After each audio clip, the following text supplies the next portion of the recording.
Welcome to our podcast.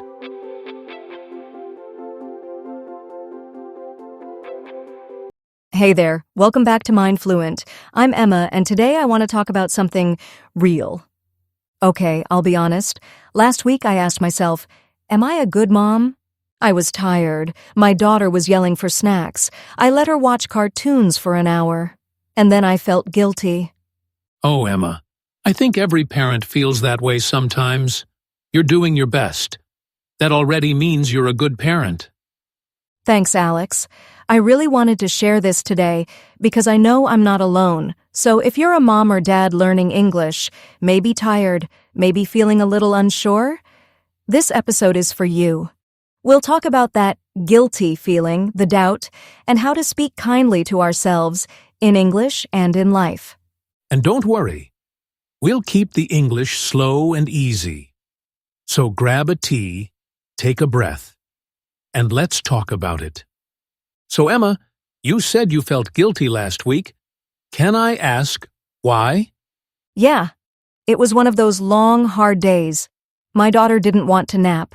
She cried a lot. I felt tired, so I gave her the tablet. She watched cartoons for 1 hour, and then I felt bad, like, good moms don't do that.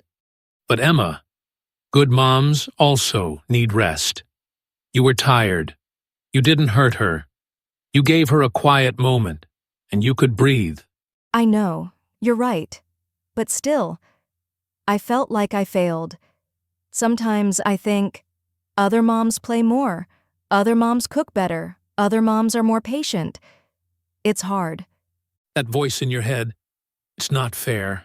It tells lies. We compare ourselves to perfect pictures online. But real parenting, it's messy, loud, and full of love, too. Yeah, and you know what?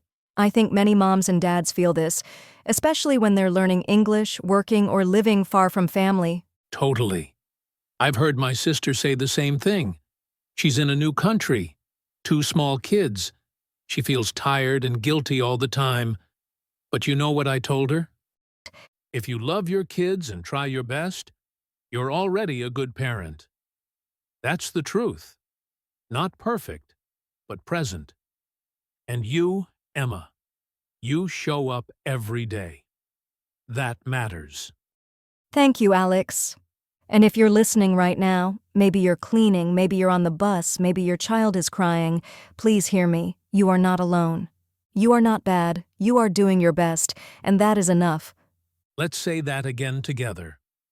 I am doing my best. That is enough. Yes, and we'll keep talking about this today and share some tips to feel better and be kinder to ourselves. Okay, can I tell you a real story from last week? Of course. Go ahead.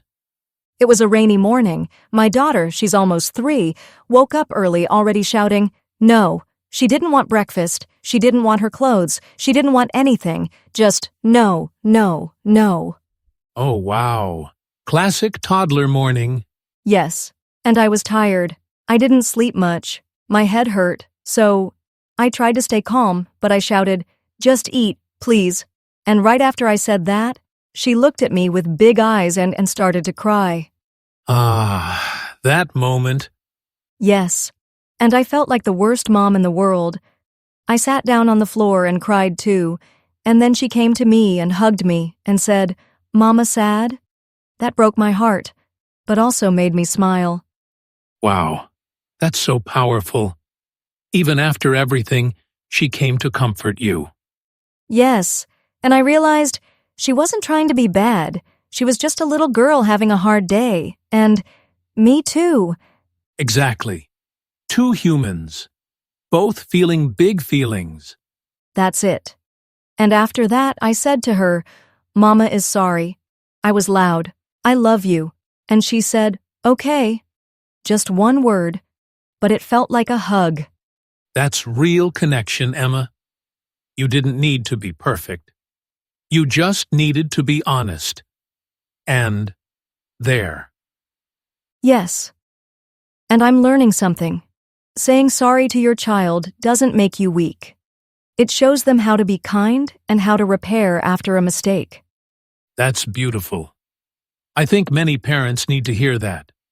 So if someone listening today had a bad day, maybe you shouted, maybe you gave your kid more screen time, maybe you felt tired or said, "I can't," you are still a good parent. Absolutely. You care. You try again. That matters more than being perfect. And one more thing. After that morning, I gave my daughter her toy, and she said, "Mama, play?" And we sat on the floor and made silly animal sounds. It was simple, but special. I love that. Sometimes, connection is in small moments, not big plans. Exactly. Not perfect toys, not big activities, just love and maybe a little lion roar. Heh. So, today's message is, you're not failing, you're learning. Your love is enough. Yes. And now, in the next part, we'll share some little tips to feel better every day. So, Emma, now that we shared your story, let's give some tips. How can parents feel a little better, even on the hard days? Yes, my first tip is this. Talk to yourself like a friend, not like a boss, not like a judge, a friend. That's powerful, and we can use easy English for that. Like saying, "I had a hard day, but I did my best. I love my child, even when I'm tired." Yes, or this one, "I'm learning every day." Simple words, but they change how we feel. And when you make a mistake, try to say, "That was not perfect, but I can try again." Exactly. No parent is perfect. We are human. We are tired, sometimes angry, sometimes sad, but we still show love. Let's give our listeners a few short affirmations they can say every morning. Here's one. I am a good parent. I give love every day. It's okay to rest. I don't have to be perfect. Repeat them. Say them in your mind. Say them out loud. Say them while you brush your teeth or drink your coffee. Yes, let your heart hear your own kindness. And now, before we end, remember, you can download our PDF guide for this episode. It has all the vocabulary, grammar, and exercises to help you practice. Yes, in the guide you will also find these affirmations written down, with meaning and examples. Check the description for the link. It's free and made with love. And remember, if you're listening, if you care, if you keep showing up, you are already doing great. See you in the next episode, friends.